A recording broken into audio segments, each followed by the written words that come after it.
Hai mahasiswa Universitas Terbuka yang saya sayangi. Salam, Om Swastiastu, Namo Buddhaya, Salam Kebajikan. Assalamualaikum warahmatullahi wabarakatuh.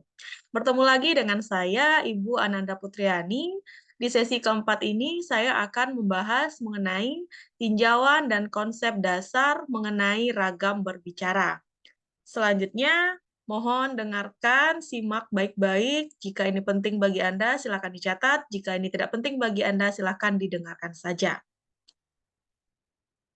Mengenai ragam berbicara, untuk capaian mata kuliah pada sesi keempat ini, pada akhir perkuliahan mata kuliah Bahasa Indonesia, mahasiswa diharapkan terampil menggunakan bahasa Indonesia dengan baik dan benar untuk berbagai keperluan, baik itu secara lisan maupun secara tulisan.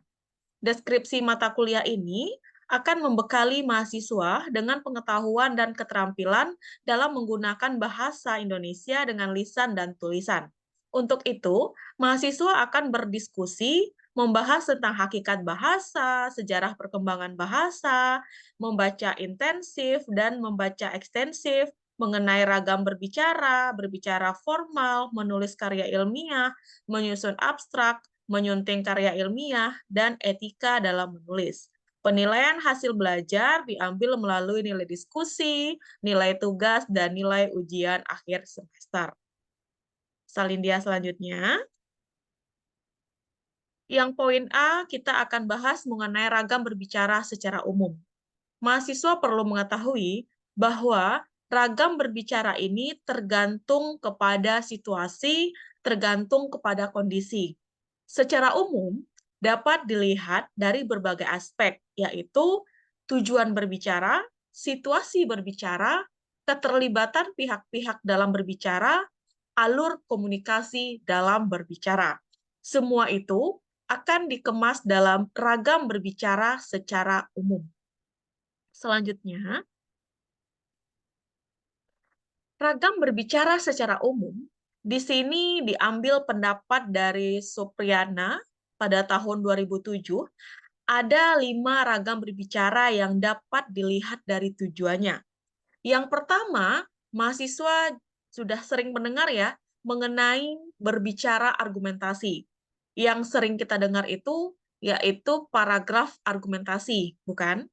Nah, di sini, dalam ragam berbicara secara umum, kita akan berbicara, yaitu berbicara argumentasi, berbicara persuasif, atau berbicara persuasi, berbicara ekspositif, atau ekspositori, atau eksposisi, berbicara deskriptif atau deskripsi, dan yang kelima, berbicara naratif atau berbicara narasi. Nah, maksudnya apa sih pembicaraan yang 5 itu? Gitu kan? Pasti ada yang sudah tahu dan ada yang tidak tahu. Nah, bagi yang sudah tahu, syukur alhamdulillah. Bagi yang tidak tahu, saya akan jelaskan mengenai 5 pokok bahasan mengenai berbicara secara umum tersebut. Berbicara argumentasi. Argumen. Argumen itu merupakan sebuah pendapat disertai dengan sebuah alasan. Nah, pembicaraan itu dibuat dengan menghimpun suatu pendapat, suatu sikap yang disertai dengan alasan-alasan, yang disertai dengan contoh-contoh, dan bukti-bukti yang meyakinkan, sehingga pembaca akan membenarkan gagasan yang dibawa oleh si penutur atau oleh si pembicara tersebut. Jadi kesimpulannya, berbicara argumentasi ini adalah berbicara yang mengemukakan pendapat disertai dengan sebuah alasan. Nah, itu argumentasi. Selanjutnya, eksposisi atau berbicara mengenai ekspositori ya, bisa juga eksposisi, ekspos ya. Eksposisi berasal dari kata ekspos yang berarti memaparkan suatu hal.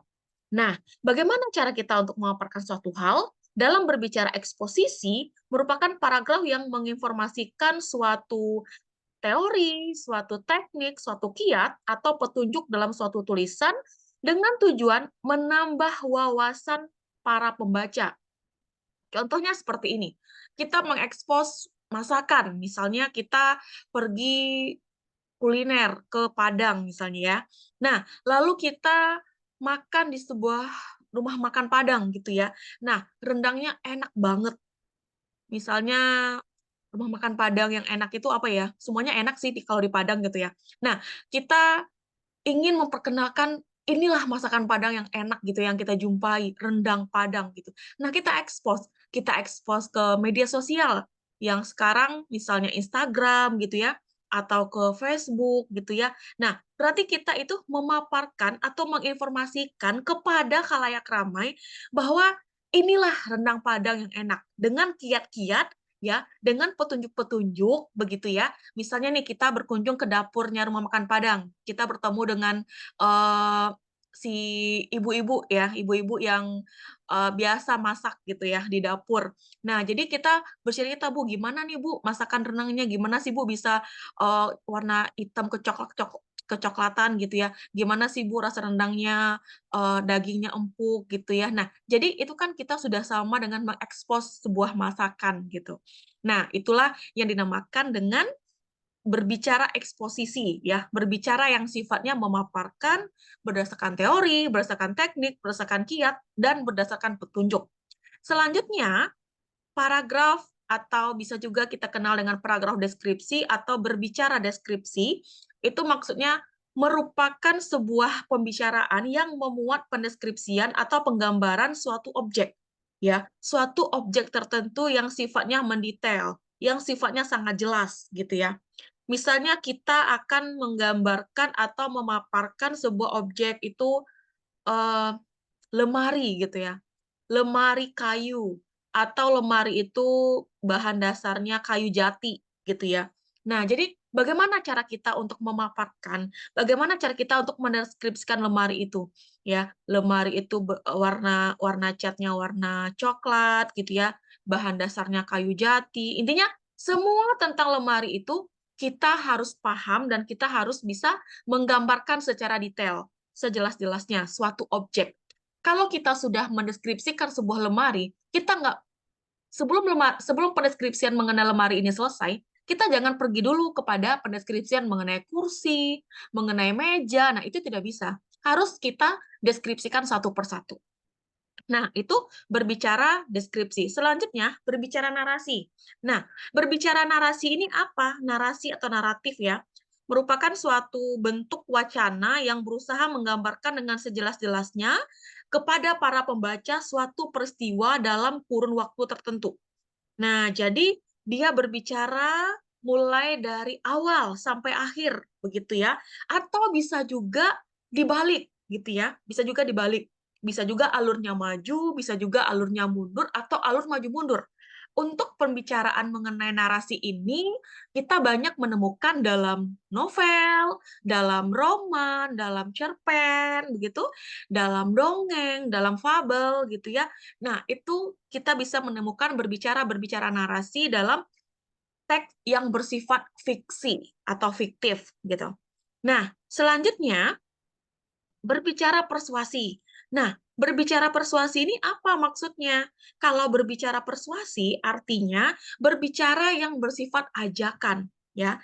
Berbicara yang bersifat itu bujukan. Kita dibujuk untuk melakukan sesuatu. Misalnya ada orang yang menyampaikan promosi ya, promosi seperti jual skincare, seperti berjualan alat-alat dapur gitu ya, seperti jual kompor ya, bahwa kompornya bagus. Nah, itu termasuk berbicara persuasi. Nah, sekarang nih lagi gencar-gencarnya nih orang, buat nyari suara ya, minta minta sedekah suara seperti caleg ya, calon legislatif yang akan, menduduki kursi-kursi di DPR gitu ya, seperti presiden gitu ya. Nah, itu pembicaraan-pembicaraan seperti itu namanya pembicaraan bujukan, rayuan gitu ya, supaya kita tertarik ya, supaya kita tertarik untuk memilih beliau yang akan menjadi anggota DPR, yang akan menjadi anggota DPRD, yang akan jadi presiden gitu. Nah, itu dinamakan dengan berbicara persuasi atau berbicara ajakan. Kita diajak loh, kita diajak untuk memilih beliau. Dengan apa? Dengan hasil debatnya, dengan, intinya dengan dia berkunjung ke daerah kita gitu ya, maka kita nanti akan tertarik gitu ya, dengan sendirinya, "Wah, ini pemimpin yang bagus nih untuk negara Indonesia ini," gitu ya. Nah, itu dinamakan dengan berbicara persuasi. Baik, selanjutnya setelah saya menjelaskan mengenai berbicara, berbicara mulai dari berbicara argumentasi, persuasi, ekspositif gitu ya, deskriptif, naratif. Sekarang saya akan mengajak Anda semua untuk membahas yaitu eh, sebentar ya, ini ada kendala di salindia saya. Berdasarkan situasi gaya berbicara. Nah, kalau kita lihat bagaimana sih situasi berbicara itu? Berbicara itu kita harus mengenal situasi. Yang pertama, situasinya formal dan situasinya non formal atau tidak formal. Kalau situasinya formal, biasanya ini kita berbicaranya dalam keadaan yang khidmat ya. Seperti apa contohnya? Seperti seminar gitu ya, seperti moderator pada acara-acara resmi gitu ya. Seperti apa namanya? Kita jadi MC gitu ya. Nah, itu kan termasuk berbicara formal. Selanjutnya berpidato gitu. Nah, itu termasuk berbicara formal. Kalau berbicara non formal itu contohnya apa? Nah, berbicara non formal ini adalah sebuah pembicaraan yang sering kita lakukan dalam kehidupan sehari-hari, seperti di keluarga gitu ya, kepada teman, kepada sahabat, kepada pasangan gitu ya. Nah, itu termasuk berbicara yang sifatnya non formal atau tidak formal, yang sifatnya bercanda begitu ya. Nah, selanjutnya berdasarkan pihak yang terlibat. Pihak yang terlibat itu sebenarnya ketika kita berbicara itu juga ada dua. Yang pertama, individu, yang kedua kelompok. Nah, kalau individu, ini maksudnya gimana? Ini tergantung situasinya. Kalau seandainya situasinya itu formal, itu nggak mungkin individu yang terlibat, itu kelompok. Namun, ketika kita berbicara dalam situasi yang tidak formal, bisa jadi individu yang terlibat, bisa jadi kelompok juga terlibat. Contohnya nih, kita berbicara dalam ruangan keluarga. Di sana ada ibu, ayah, kakak, nenek, kakek, semua. Nah, itu sifatnya kan berbicara secara non-formal yang terlibat yaitu kelompok.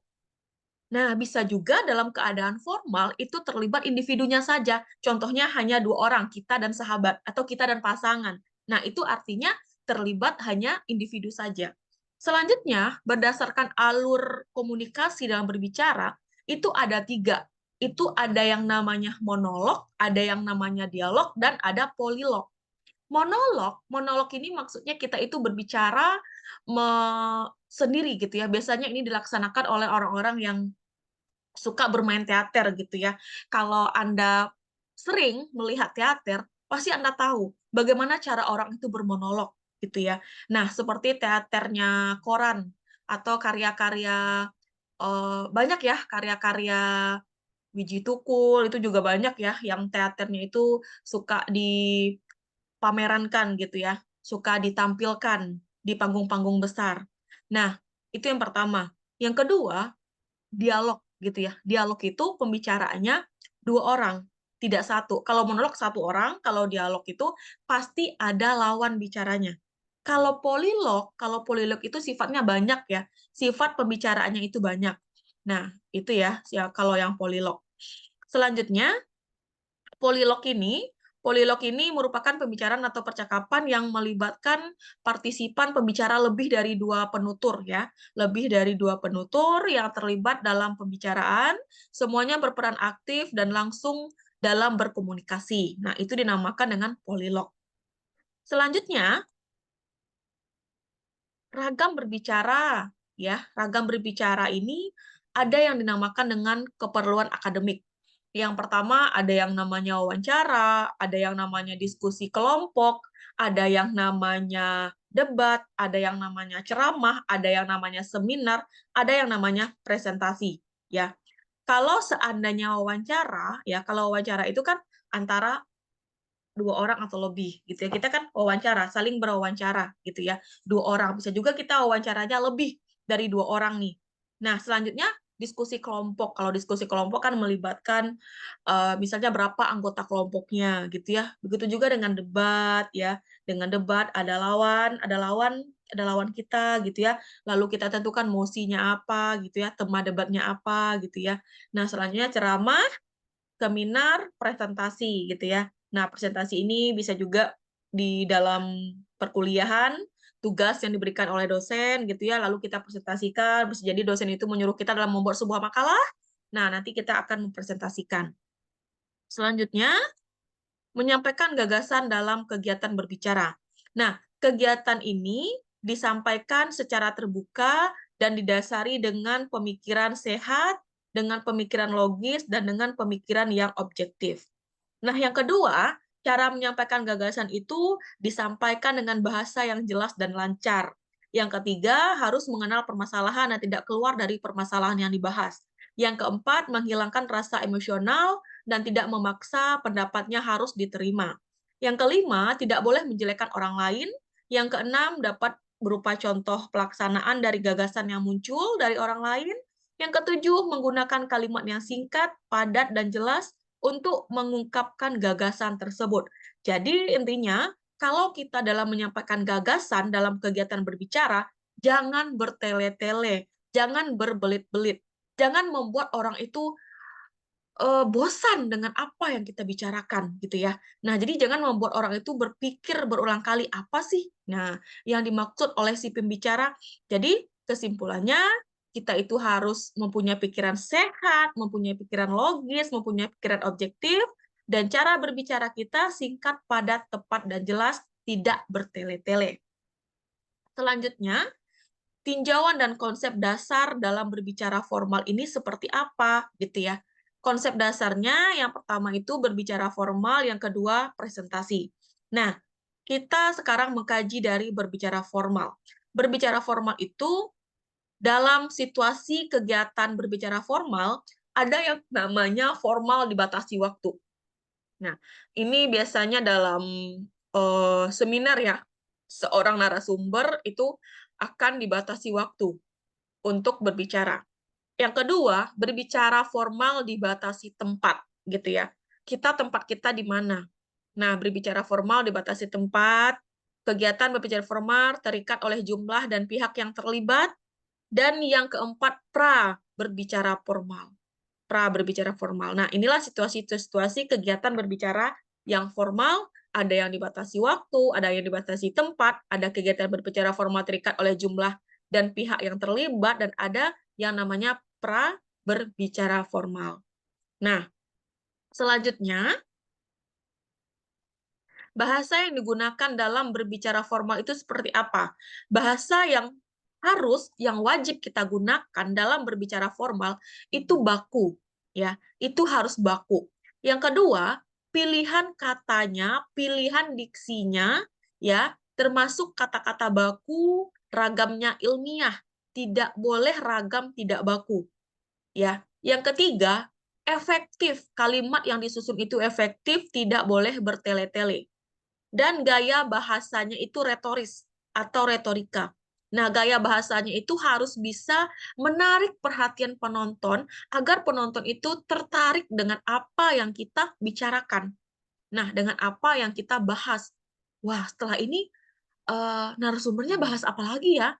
Nah, kita harus bisa membuat keadaan itu ada ruhnya. Jangan sampai keadaan itu beku, ya. Jangan sampai keadaan atau jangan sampai penontonnya itu, "Ih, ngapain sih, bosan," gitu ya. Bosan dengerin berbicaranya gitu ya. Jangan sampai si penonton ngomong seperti itu kepada kita. Selanjutnya, bernalar atau logis. Logis itu bisa dibuktikan dengan fakta, ada teorinya gitu ya, sesuai dengan nalar. Jangan yang di luar nalar.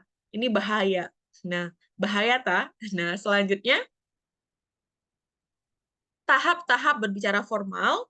Yang pertama itu tahap persiapan, yang kedua pelaksanaan kegiatan berbicara, yang ketiga evaluasi. Pada tahap persiapan, ini yang pertama kita harus tentukan dulu topik. Nah, topik kita apa? Topik yang kita bahas itu akan kita kembangkan menjadi judul, ya. Selanjutnya, setelah kita tahu topik, topiknya misalnya nih, kehidupan yang sehat dan sejahtera. Nah, itu topik pembicaraan kita. Nah, itu persiapan kita ya. Selanjutnya, topik itu kita kembangkan menjadi judul, ya. Misalnya dampak korupsi bantuan sosial gitu ya terhadap rakyat miskin di desa mana, misalnya seperti itu. Nah, itu kan dari topik tadi kita sudah menurunkannya menjadi sebuah judul. Lalu kita tentukan tujuan kita ngapain. Sebenarnya tujuan kita ini untuk siapa? Lalu kita kumpulkan referensi sebanyak-banyaknya, baik itu dari jurnal, ya, baik itu dari buku, jurnal internasional, jurnal nasional, intinya sebanyak-banyaknya referensi. Nah, selanjutnya penyusunan kerangka atau ragangan atau penyusunan kerangka karangan. Nah, kita susun dulu kerangka-kerangkanya.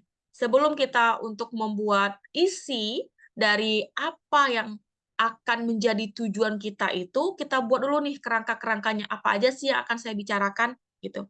Selanjutnya, berlatih. Berlatih di depan teman atau di depan kaca, ya. Kita berlatih sendiri. Yang kedua, pelaksanaan kegiatan berbicara. Nah, yang pertama apa? Pembukaan. Kita buka dulu, salam gitu ya, hormat-hormat gitu ya, intinya salam. Lalu pembahasan pokok. Nah, masuklah kita kepada apa yang akan kita sampaikan, apa yang akan kita bahas, selanjutnya kita tutup. Nah, yang ketiga, evaluasi. Evaluasi ini dilakukan untuk mendapatkan masukan tentang kegiatan berbicara. Nah, bagaimana? Evaluasi ini tujuannya untuk diri kita. Ya, jadi sering-sering kita mengevaluasi diri, maka hasil berbicara kita akan bagus. Nah, karena saking banyaknya pendapat orang ya, masukan orang yang muncul, masukan orang yang mengarah kepada kita, yang memberikan kita masukan. Nah, itu hasil berbicara kita akan semakin bagus.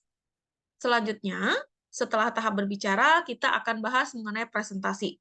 Nah, presentasi ini suatu kegiatan berbicara di hadapan pihak yang lain bersifat kolektif, yakni sekelompok orang dari berbagai kalangan. Nah, ada 5 komponen dalam presentasi menurut Binhar 2016. Yang pertama sekali, komunitor. Yang kedua, pesan media yang digunakan. Dan yang ketiga, media yang digunakan. Yang keempat, penerima pesan. Dan yang kelima, efek pesan. Nah, ini 5 komponen dalam presentasi yang harus kita kuasai menurut teorinya Binhar.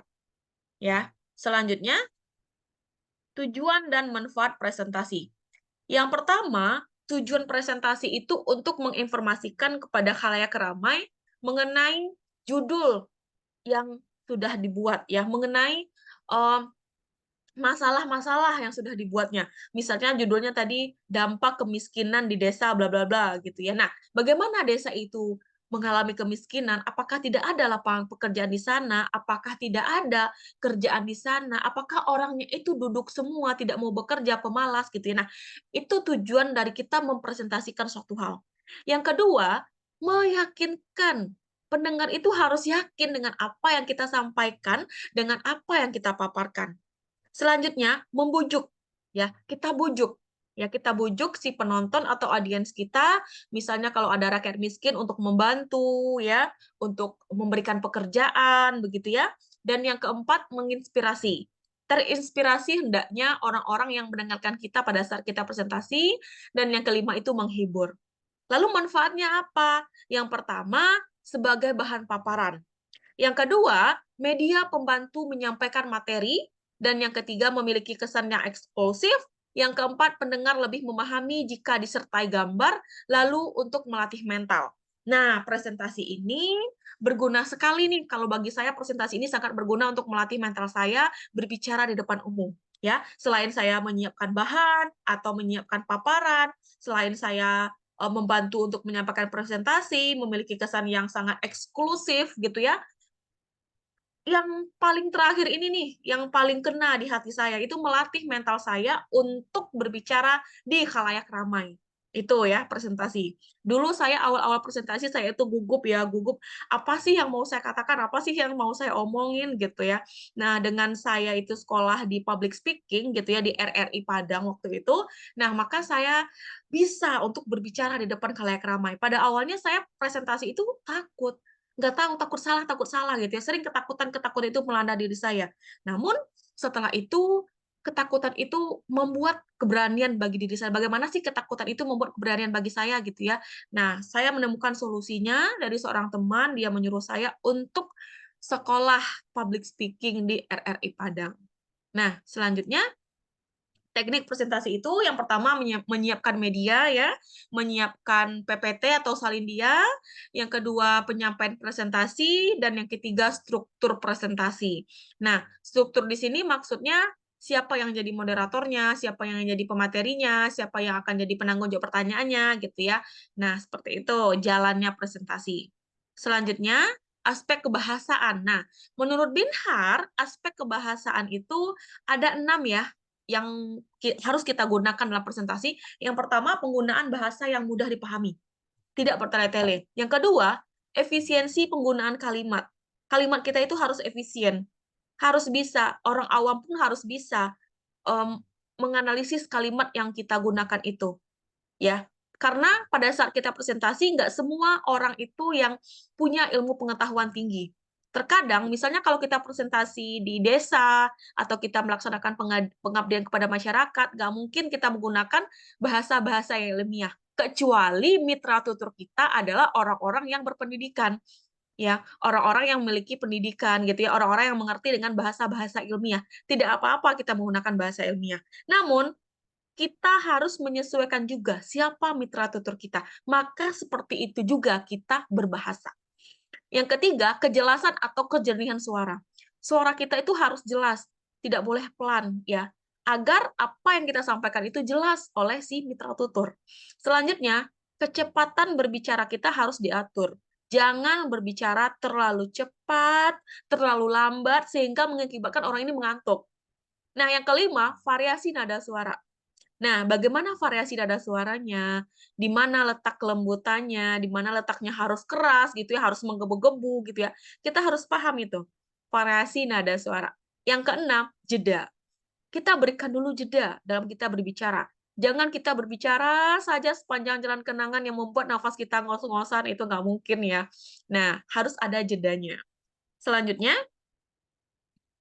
presentasi bagi mahasiswa, yang pertama mulailah dengan membuat makalah yang baik, ya. Lalu dari makalah itu kita bisa membuat salinia atau PPT, kerjakan materi presentasi secara bersama-sama dengan kelompok, buat slide atau tayangan yang menarik, ya.